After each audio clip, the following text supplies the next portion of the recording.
Señor presidente del Consejo de Gobierno, señores y señoras consejeros, hace apenas escasos días se cumplía el segundo aniversario del juramento o promesa, más o menos florido en algunos casos, más o menos creativo, la verdad es que se pudieron escuchar cosas interesantes, y sobre todo, señorías, más o menos sincero que todos los diputados aquí presentes emitimos al tomar posesión como tales.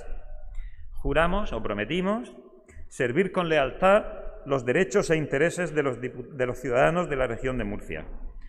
En el caso de los diputados libres de Vox, añadimos el juramento de defender también los de España, en la convicción de que el servicio a la región y a sus ciudadanos es exactamente lo mismo que el servicio a la nación.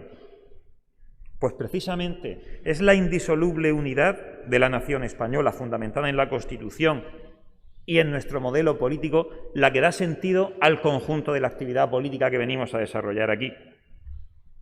Nosotros, señorías, quisimos, mediante esta descrita fórmula, hacer una pública profesión de nuestras ideas políticas y de nuestras lealtades. España, los españoles, también los extranjeros que de buena fe y conforme a derecho conviven con nosotros.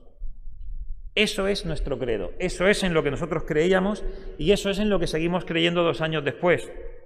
Lo que no podíamos imaginar, señorías, lo que no podíamos imaginar, al menos yo no lo hacía, eran las exigencias que un juramento que no parecía más que una simple fórmula había de demandar de nosotros aún antes de los 2 años de su emisión pública. Fíjense, en estos 2 años hemos visto confrontarse abiertamente el interés de los ciudadanos, que es claro y meridiano, lo vemos con mucha claridad cualquiera que lo quiera ver. ¿Qué necesitan los ciudadanos? Evidentemente, necesitan estabilidad, necesitan libertad, necesitan esa libertad económica que solamente se puede tener cuando los impuestos son razonablemente bajos. Esa confrontación nació enseguida en contra del interés de personas y partidos que han pretendido medrar en la confrontación, en la inestabilidad, que amenazaron y siguen amenazando con terribles subidas de impuestos. Algunos de nosotros, señorías, hemos sufrido el trance de tener que elegir entre el interés de los ciudadanos y el cumplimiento de la ley, por una parte, o nuestra continuidad pacífica, reconocida, en un proyecto político en auge en el que, sin embargo, de buena fe, ya no era posible creer. La decisión, señorías, es muy fácil de ver dónde está lo correcto. Sin embargo, qué difícil, señorías, de ejecutar. Y además, fíjense, hemos procurado respetar a quien, viéndose en la misma tesitura que nosotros, eligió obrar de forma diferente. También, señor Conesa, he procurado ser discreto en los ofrecimientos que durante los días de la moción de censura se nos hicieron y concretamente se me hicieron a mí. Y voy a intentar seguir siendo discreto, voy a intentar no decir nombres y apellidos, pero sí puedo decir públicamente que alfombra roja y lo que pidiéramos se nos garantizaba.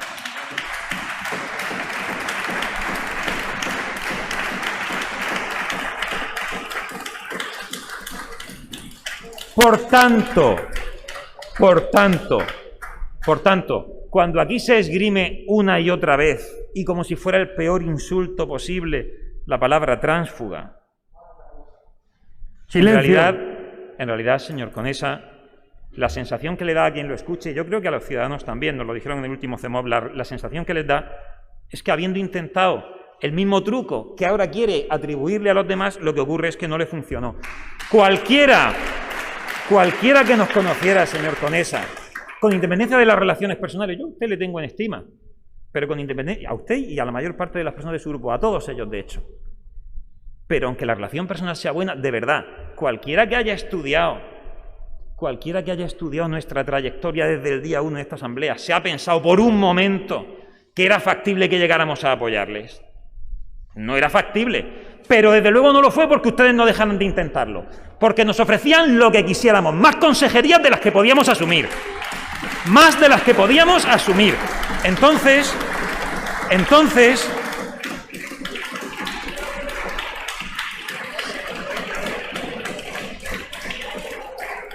Señorías, le paro el tiempo, señor Liarte. Por favor, señorías, vuelvo a hacer hincapié otra vez en lo mismo. Si quieren ustedes, yo prisa no tengo. Empiezo a hacer recesos, nos tranquilizamos todos y salimos mañana a estas horas de aquí, que no tengo ningún problema. Pero por favor, respeten a quien comparece. Tiempo tendrán después de rebatir. Tiempo tendrán los portavoces de decir una cosa o de decir otra. Pero dejen hablar a los señores portavoces que están en tribuna. Ha pasado con el señor Conesa, ahora está pasando con el señor Liarte. Vamos a respetar a todo el que salga a tribuna. Y repito lo mismo, y esta tarde ya dirá el señor presidente lo que tenga que decir. Pero por favor, vamos a respetar los turnos de palabra. Continúen, señor Liarte, por favor. Gracias, presidente. Mire, señor Conesa, esto que acabo de decir no lo he dicho para agredirles a ustedes.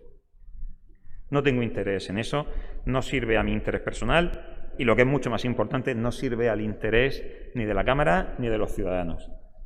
Lo he dicho simplemente porque creo que deberían terminar ya con ese discurso del insulto y de esgrimir la palabra tránsfuga como si fuera un crimen que no lo es.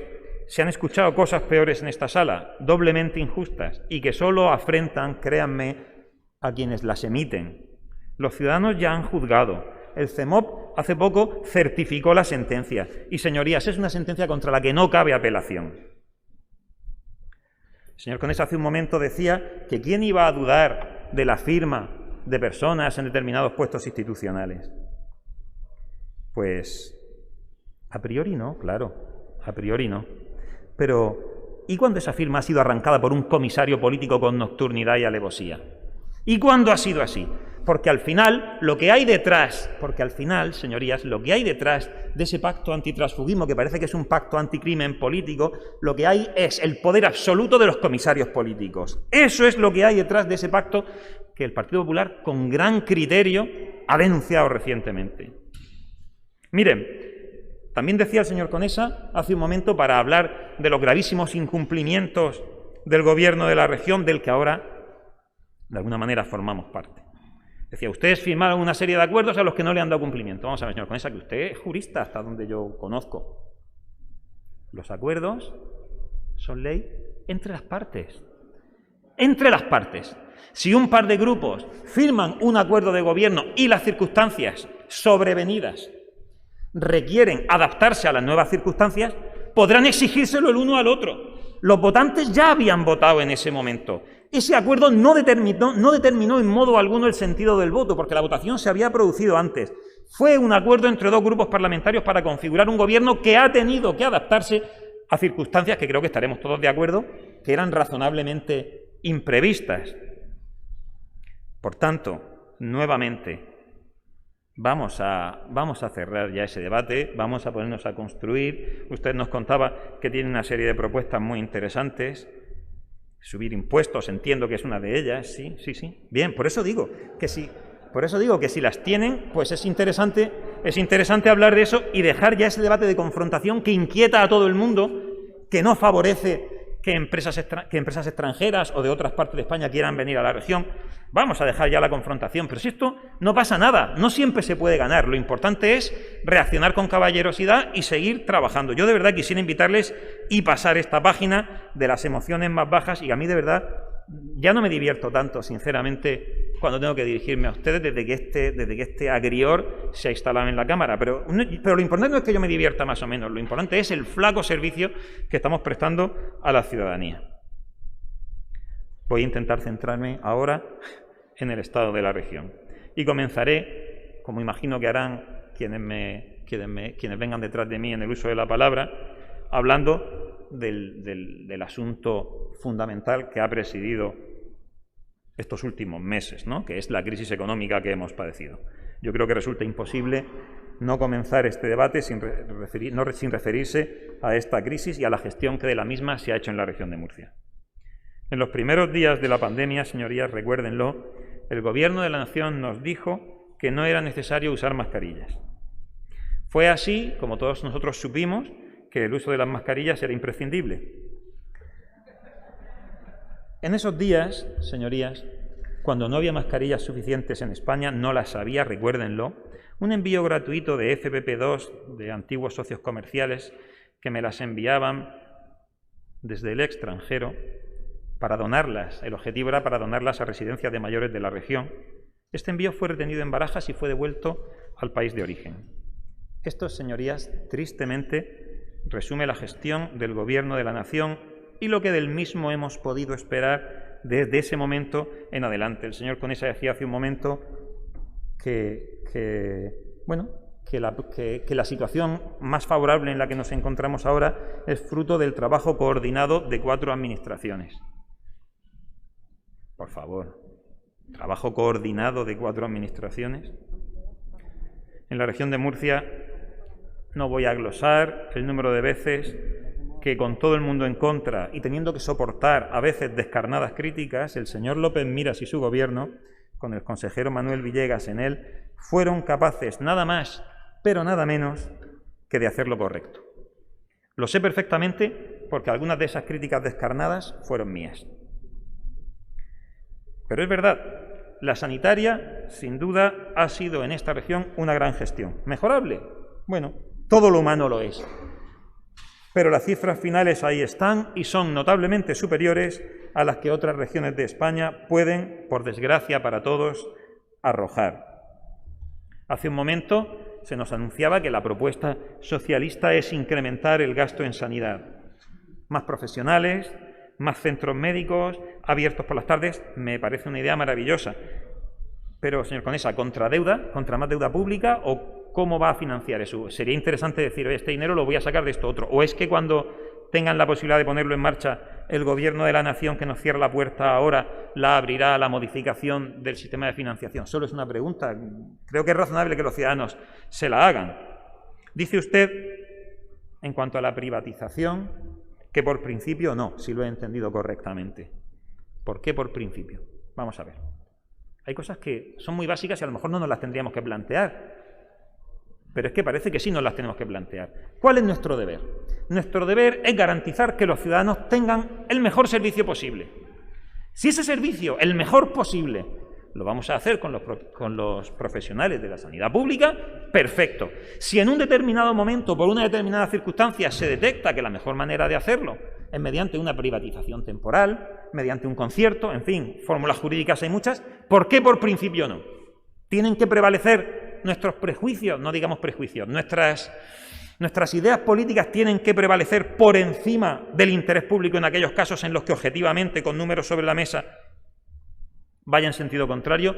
No parece que esto sea la forma en la que un líder responsable pueda tomar sus decisiones. Todos tenemos nuestras querencias políticas, todos tenemos nuestras ideas políticas, nuestros prejuicios incluso, ¿por qué negarlo? Pero, hombre, si no somos capaces de sobreponernos a los mismos para garantizar el cumplimiento de nuestro deber, entonces lo que nos tendríamos que plantear es si tenemos derecho a ocupar la silla que ocupamos en este momento. Lo cierto es que frente a la descoordinación, que la ha habido, la contradicción permanente, el otorgamiento, no sé si lo recuerdan, de contratos públicos a mercantiles más que sospechosas, de las cuales el Boletín Oficial del Estado no consiguió ni siquiera identificar su domicilio social, frente a la carencia en muchísimos casos de material sanitario, frente a la falsedad de las autoridades sanitarias, en algunos casos, por ejemplo, cuando nos garantizaban que teníamos un comité de expertos velando por nosotros. La transparencia, señorías, fue la víctima temprana de la gestión de Sánchez frente a los devaneos totalitarios en los que se emporquiñó, por ejemplo, a la Guardia Civil.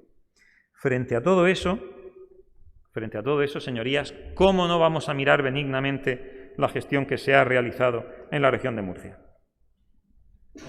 La región de Murcia, fíjense, que ha crecido en 5,49 personas por cada 1.000 habitantes en 2020, lo que supone el segundo mayor aumento por comunidades, solo inferior al de Baleares y superior a la media nacional. Otro dato interesante es en lo que respecta al saldo vegetativo. En la región creció un 0,95 por cada 1.000 habitantes, el mayor crecimiento por comunidades. De hecho, esta tasa creció solamente en Murcia y en Baleares, mientras descendió en el resto. Además, la región registró 1.117 nacidos por cada 1.000 defunciones, la tasa más elevada por comunidades, superior a la media nacional. En cuanto al saldo migratorio, señorías, en la región creció un 4,34 por cada 1.000 habitantes, la séptima más elevada por comunidades.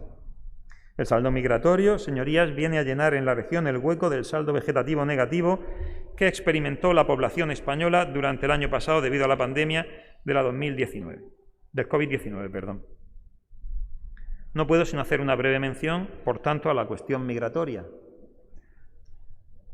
Hay, señorías, quienes, además en fecha reciente, se han atrevido a referirse a la región de Murcia como una región donde hay un supuesto discurso de odio racista. Lo cierto, señorías, es que la evidencia es que los extranjeros en la región se sienten bien recibidos y que es uno de sus destinos preferentes para emigrar dentro de España. El fenómeno migratorio, todos lo sabemos, genera polémica a su alrededor, es el fenómeno del siglo, sin duda alguna, y es un fenómeno que no está exento de problemas y de dificultades, pero también resulta indiscutible que el mismo realiza un cada vez más importante aporte a las cifras demográficas de la región y que la proporción de extranjeros es cada vez mayor, en lo que, habiendo, como digo, algunas dificultades que habrá que tratar y que superar, en eso consiste la vida, también hay importantes oportunidades. No va de eso el debate de hoy, pero mencionaré un simple ejemplo. Miren, la dictadura de esas políticas de género disparatadas que hoy en día hacen sufrir a tantos, por ejemplo, va a encontrar su freno definitivo y sin complejos en la claridad de ideas y en la firme defensa de las mismas que han sabido conservar nuestros vecinos musulmanes. Por imperio de la ley, señorías, y en virtud del principio de libertad religiosa, la enseñanza de la religión islámica en los colegios es inminente, cuando se resuelvan apenas los últimos problemas de certificación de las personas que tienen que impartirla. Yo les digo, a aquellos de nuestros conciudadanos, que los hay, señor presidente, hay conciudadanos nuestros a quienes les preocupa que la enseñanza del Islam en los colegios pueda suponer la enseñanza de ideas contrarias a la democracia y a la Constitución. Yo les diré que no se preocupen, que el Ministerio de Educación va a cuidar de que se garanticen todos los derechos constitucionales, exactamente igual que está garantizando el derecho de los padres a elegir la educación de sus hijos. Exactamente igual. Lo cual nos lleva a la cuestión de la educación. Ayer lo decía el señor presidente desde esta tribuna. La región de Murcia opta claramente por garantizar la libertad de los padres, de las familias, para educar a sus hijos de conformidad con el artículo 27 y concordantes de la Constitución española, que es quien garantiza la libertad de elección. Cuando este grupo parlamentario comenzó a hablar de la necesidad de llevar libertad al sistema educativo, los ciudadanos no percibían, muchos de ellos no percibían, lo que estaba pasando en nuestros centros educativos, especialmente en los de titularidad pública. Hoy los ciudadanos ya se han pronunciado, no solo a través de las urnas en 2019, sino mucho más reciente, por ejemplo, a través del CEMOP.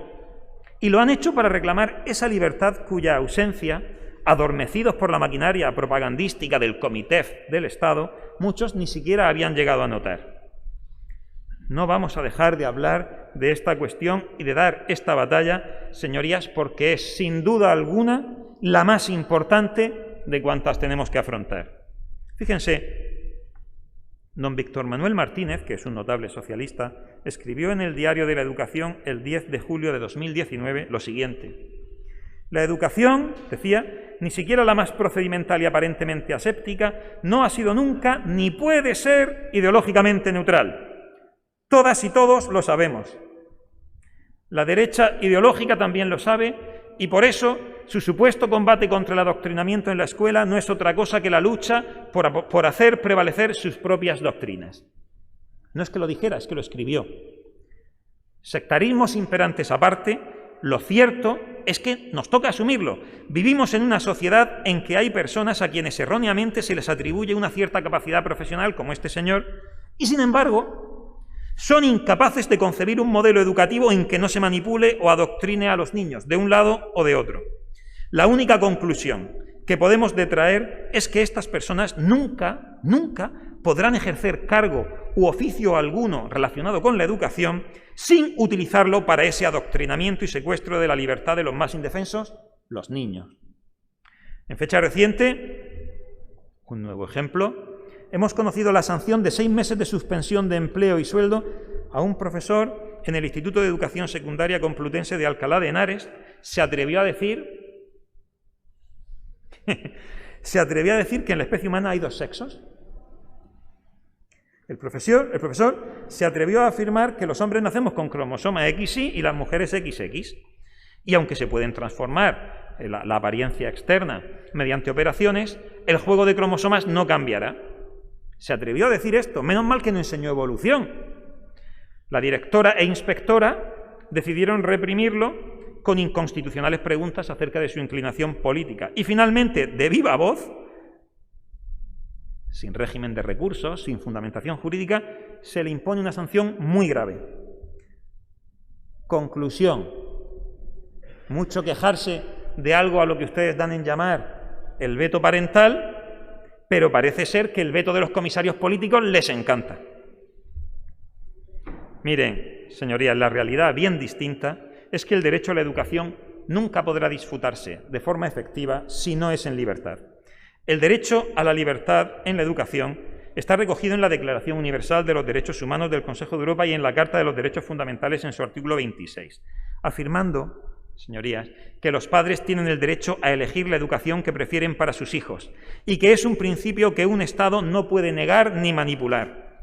El derecho a la libertad de educación lo recoge también nuestra Carta Magna en su artículo 27, afirmando que se reconoce la libertad de enseñanza en el punto primero y en el tercero que los poderes públicos garantizarán el derecho que asiste a los padres para que sus hijos reciban la formación religiosa y moral que esté de acuerdo con sus propias convicciones. Del derecho a la libertad de educación, por tanto, podemos extraer algunas afirmaciones. En primer lugar, que es un derecho que exige libertad. Libertad de elección del tipo de educación y enseñanza que los padres prefieran. Es un derecho que exige igualdad de oportunidades de acceso a los bienes educativos. Es un derecho y una obligación familiar. La familia como primera educadora y la claridad de ideas de que es a los padres a quienes corresponde ese deber de educar. La sociedad y el Estado deben garantizar el ejercicio real y efectivo de este derecho. La libertad y la protección de la juventud y la infancia son, señorías, de forma expresa, por mandato constitucional, el límite expreso al derecho de libertad de cátedra, que como cualquier otro derecho que podamos imaginarnos, incluido el derecho a la vida, no es ilimitado. El derecho a la libertad de educación está fundamentado en la propia naturaleza del ser humano y es básico para cualquier sociedad. El derecho a educar y a ser educado en libertad no puede ser conculcado, no puede ser puesto en riesgo, no puede ser negociado por los Estados. Es un derecho primario que todos debemos respetar y, señor presidente, le corresponde a la región de Murcia liderar la rebelión de todos los territorios por la libertad educativa. Pero, seamos serios, para que los estudiantes murcianos sean realmente libres, el señor Conesa también se ha referido a ello, en eso estoy de acuerdo con usted, no basta con que reciban una educación en verdadera libertad. Es necesario, además, que reciban una educación de calidad, una educación que los capacite para desarrollarse personal y profesionalmente. Tienen que ser capaces de desenvolverse en entornos geográficos, en otros países del mundo, donde se valoran conceptos tan fascistas como las capacidades matemáticas, lingüísticas, científicas, el pensamiento discursivo. Y es por eso por lo que tenemos que luchar. En el polo contrario de estas necesidades, señor Conesa, por eso hay tantísimo fracaso escolar, o es una de las razones concurrentes, no digo que sea la única. En el polo contrario está el adoctrinamiento, el lenguaje manipulativo, al que algunos fraudulentamente y para engaño de la sociedad llaman inclusivo, el lenguaje ese de todos, todas, todes y los disparates que se vayan poniendo de moda sucesivamente. Ese lenguaje que ha sido prohibido recientemente por la República Francesa en su sistema educativo. En la calle, diga cada uno lo que quiera. La circular del ministro de Educación francés, Jean-Michel Blanquer, destacó hace unas semanas que la adopción de ese tipo de lenguaje modifica el respeto de las reglas de concordancia habitualmente esperadas en el marco de los programas de enseñanza y constituye un obstáculo a la comprensión de la escritura. No es nada que no supiéramos ya. Nuestra lengua, declaró el ministro francés, es un precioso tesoro que tenemos la vocación de compartir con todos nuestros alumnos en su belleza y fluidez, sin rencillas y sin instrumentalizaciones. ¡Qué disparate!, ha dicho el ministro francés, que el lenguaje resulta que es para entendernos y no para aislarnos. Debe ser franquista. Defender lo mismo en España, desde luego, señorías del PP, de Ciudadanos, tiene pena de ser llamado facha por los progres. Pero la pregunta que a mí me importa es, ¿a ustedes les preocupan las amenazas de ser etiquetados por la izquierda? Yo les digo una cosa, la sensación de libertad pura que se siente cuando se pierden los complejos y temores a las etiquetas izquierdosas y a la prensa de izquierdas, es decir, la prensa, es maravillosa. Si hay alguien que aún no la ha disfrutado, le animo a que la pruebe, de verdad, de corazón, le animo a que la disfrute. En materia de justicia, que es fundamental, nos decía hace un momento el señor Conesa que las gestiones que el Gobierno de la región está desarrollando han hecho debilitarse la confianza en la justicia. Y digo yo, lo que hace debilitarse la confianza en la justicia no puede ser, por ejemplo, que el fiscal general del Estado sea la anterior ministra socialista de Justicia. Lo que puede hacer que se debilite un poco la confianza en nuestro sistema de justicia no puede ser el asalto vergonzoso que hemos visto al Consejo General del Poder Judicial y más recientemente al Tribunal de Cuentas. No es para perder plenamente la confianza en la justicia cuando se crean jurisdicciones especiales en virtud del sexo de la persona a la que se tiene que juzgar, cuando se desvirtúa la presunción de inocencia. ¿No es todo eso lo que de verdad se carga la confianza en el sistema de justicia? Es para pensarlo. En materia de empleo, señorías, la crisis sanitaria, como por otra parte era de esperar, ha venido a complicar más una situación que ya arrastraba tiempo siendo insostenible. Señorías, reconozcámoslo, Murcia lo es ciertamente un lugar maravilloso para vivir, pero no es en absoluto atractivo, en absoluto, para quienes aún tienen que abrirse paso en la vida. En la región de Murcia, quien vive bien son los funcionarios, pero una persona que tenga que abrirse paso en el sector privado lo tiene muy complicado en la región, todavía lo tiene muy complicado. Yo, señorías, tengo encima de mi mesa los mismos informes que tienen todos ustedes y que carece de sentido glosar aquí en este momento.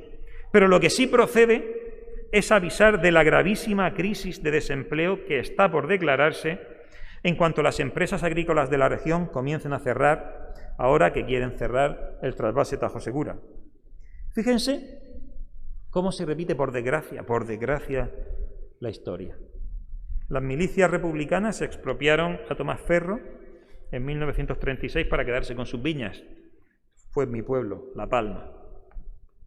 Entonces descubrieron que las viñas, para que produzcan, no habían contado con ello, hay que trabajarlas. Así pues, ¿qué hicieron? Arrancaron las viñas.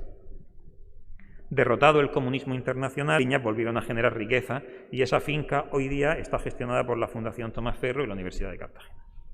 En esa misma línea revolucionaria, Pedro Sánchez va a forzar a los agricultores de Murcia a arrancar los cultivos, sus árboles, los frutales. Señorías, tenemos que prepararnos para una crisis económica y política sin precedentes. Tendremos que redoblar los esfuerzos para asistir a muchos compatriotas que van a perder su empleo a lo largo de los próximos meses. Una vez más, tendremos que reforzar, y con menos recursos económicos de los que ha habido en otros momentos, nuestras prestaciones sociales. Habrá que pensar en un cambio del modelo económico, pero por desgracia ya no vamos a hacerlo en una situación de libertad, ya no vamos a hacerlo de la mano de la reflexión y de la libertad, sino por la urgente necesidad a la que nos va a empujar la política de desertización del Partido Socialista. En la próxima legislatura, yo creo que todos lo sabemos, en cuanto esto se verifique, no va a sacar el Partido Socialista ni la mitad de los diputados que tiene ahora mismo en la región. Y yo me pregunto si esa es la razón por qué están tan irritables.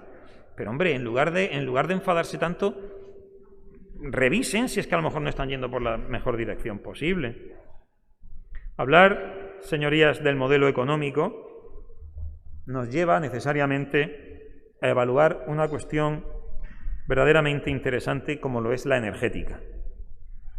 La riqueza energética redunda en la riqueza y la libertad de los ciudadanos y debe ser perseguida por todos los que estamos presentes en esta Cámara. Se nos han puesto en las manos, no en propiedad, sino en custodia, los bienes y recursos con los que cuenta nuestra tierra. La región de Murcia tiene al año entre 120 y 150 días completamente despejados.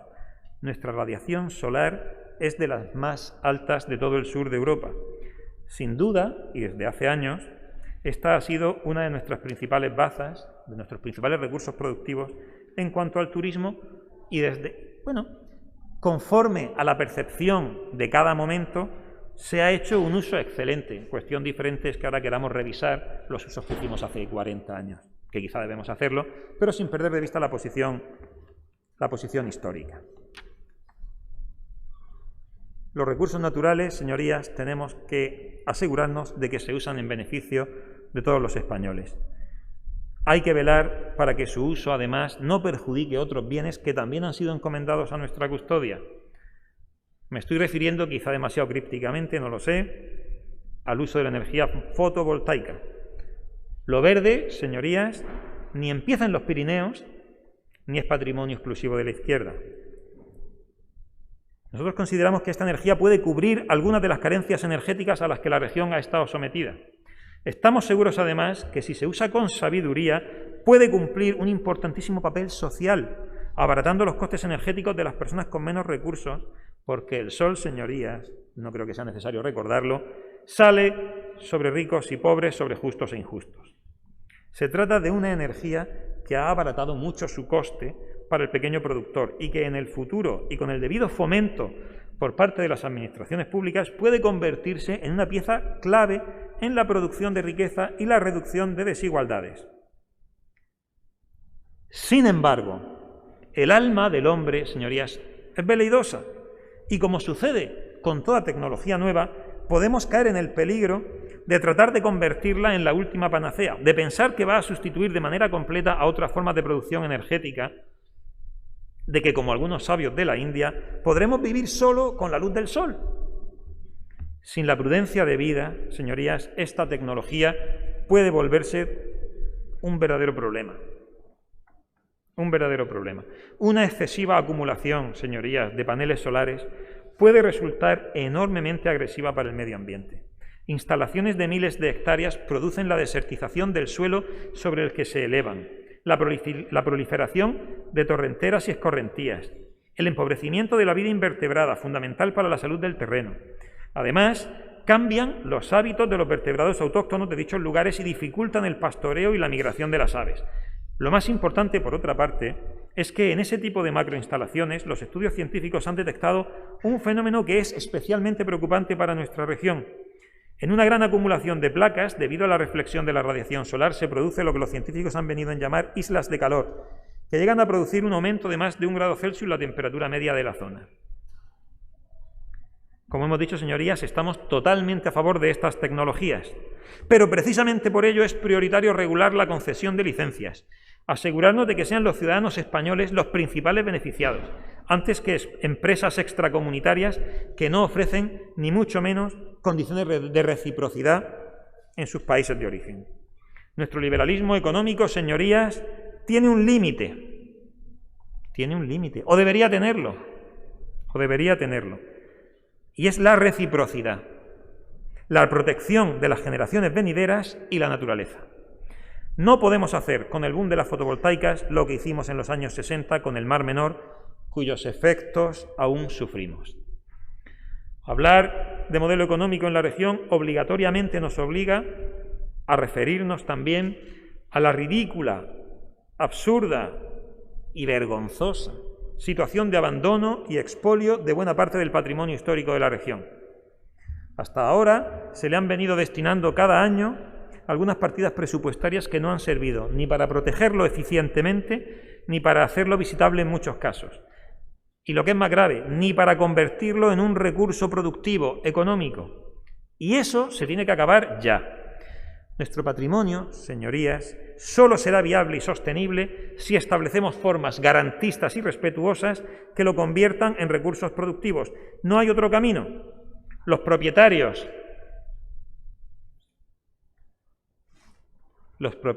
señorías, de edificios históricos que se han dedicado sistemáticamente a poner palos en las ruedas de su restauración y destino a su fin natural, deben entender que la propiedad privada, especialmente en el caso de edificios de gran importancia colectiva, está supeditada a la función social de la propiedad. Señora consejera, habrá que mostrarles nuestra determinación en este sentido. Modelo económico.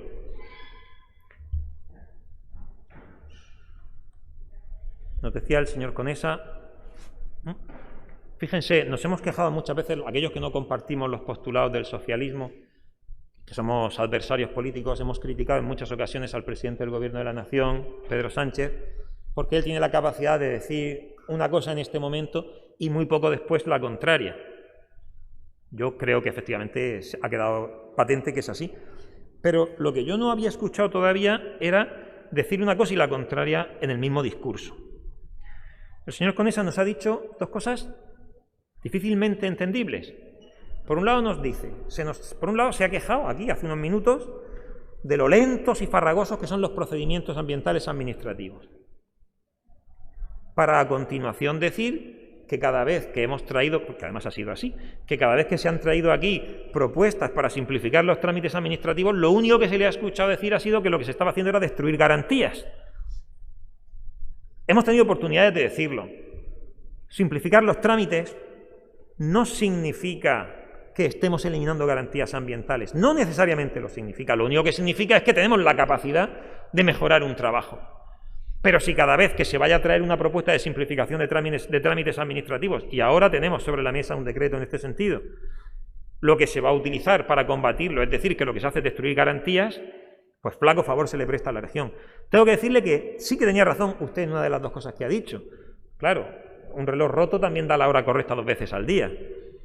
Es cierto, yo lo he visto en mi desempeño profesional antes de estar en la política, empresas que se han marchado de la región de Murcia desesperados, entre otras cosas, por lo complejo y farragoso de los trámites administrativos, especialmente los ambientales. No hay posible modelo económico nuevo, diferente y eficiente mientras no seamos capaces de sobreponernos a las dificultades que nos imponen determinados procedimientos administrativos que hace mucho que tendrían que haber sido modificados. En cualquier caso, suele decirse que más vale tarde que nunca. Voy a ir terminando ya, señorías, mi intervención. Deliberadamente he elegido referirme únicamente a algunos de los puntos que he considerado más importantes, teniendo que guardar en la mochila algunos otros que no son menos importantes, pero de los que estoy seguro que se referirán ahora otros portavoces. Así, no he mencionado, por ejemplo, la necesidad de poner en marcha cuanto antes y revisar los protocolos existentes para la prevención del suicidio. No he mencionado la necesidad de una modificación de la ley de puertos. No he mencionado la urgente necesidad de poner en marcha una ley integral de cuidados paliativos en la región de Murcia que permita combatir esa sinrazón que es la eutanasia. He elegido no explicar en este momento la importancia de una legislación ambiental nueva que refunda toda la normativa dispersa que tenemos y que además transponga toda la comunitaria que está pendiente. Tampoco me he referido, aunque imagino que lo harán a continuación, a esos desafíos tan importantes que tenemos en curso, como la ZAL de Cartagena, sobre la que ya creo que hay algunos avances, ese titán al que tenemos que enfrentarnos porque nos va el futuro en ello, que es el puerto del Gorguel. No me he referido a una cuestión tan importante y que tenemos tanto todos en nuestra mente y nuestro corazón como es el Mar Menor. No me he referido tampoco a las infraestructuras tan necesarias del corredor mediterráneo. El debate no ha concluido y creo que habrá oportunidad todavía de referirse a alguno de ellos. Como les decía, yo voy a ir terminando ya y además lo voy a hacer en la misma línea que he comenzado, recordando el juramento de nuestra toma de posesión, los derechos e intereses de nuestra región y de España. El paro, la pandemia, la sequía, la ruina del sector primario y parte del secundario y terciario que puede verificarse en poco tiempo, la falta de libertades educativas, económicas que estamos combatiendo conforme a nuestro mejor saber y entender. Todo eso es contrario a los intereses de nuestra sociedad. Quienes persiguen objetivos, los que sean, pero sin importarles todas esas consecuencias, son, señorías, nuestros adversarios. Y debemos combatirlos sin odio, pero sin tregua. No debemos cegarnos por las dificultades y lo colosal de los desafíos. Tenemos buen clima, gente trabajadora, sentido común, una tierra fértil, esperanza. Nuestros médicos, señorías, aún eligen cada día consagrarse a la vida y mantienen frente a la maquinaria nacional socialista su juramento hipocrático. Nuestros ciudadanos condenan sin paliativos ni aspavientos, digo los ciudadanos, sin paliativos ni aspavientos a quienes desde la política se dedican a conspirar y desestabilizar. Nuestros hosteleros, señorías, han sufrido lo insoportable y aún nos atienden con una sonrisa.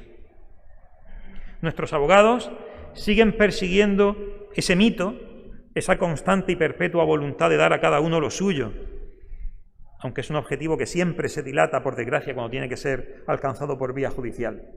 Los pescadores aún faenan y los agricultores se resisten a arrancar sus frutales. Aún tenemos esperanza, tenemos familias, tenemos valores y algunos de nosotros, además, tenemos la fe. Y conservamos la firme voluntad, señorías, conservamos la firme voluntad, señor presidente, de prevalecer frente a la adversidad. ¿Qué más se puede pedir? Señorías, señor presidente, y no otro, es el estado de nuestra región. Muchas gracias. Gracias.